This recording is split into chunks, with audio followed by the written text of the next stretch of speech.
by a stingray. Now, there's a first. I've got some good news to tell you, actually. It's been incredibly mild, hasn't it, through the day today. Wet underfoot, yes, but warm and wet, perfect growing conditions for the spring flowers out there, and it has felt pretty spring-like for most of us today.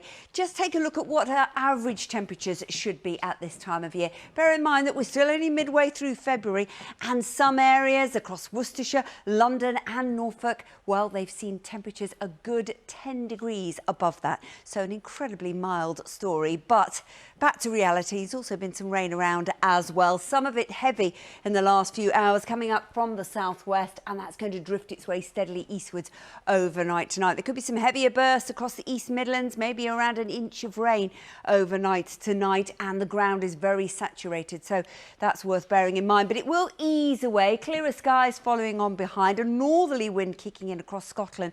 So here, not quite as mild to start tomorrow, around 4 degrees, and generally not as mild as we saw this morning.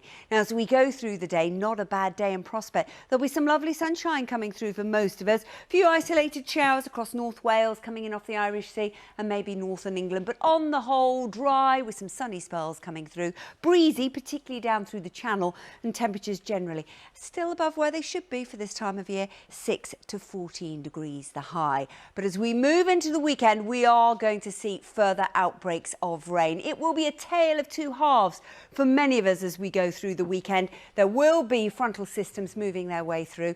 So for many, it starts off a cloudy and murky. Rain out to the north and west on Saturday, slowly improving on Sunday, with the exception perhaps the far southeast.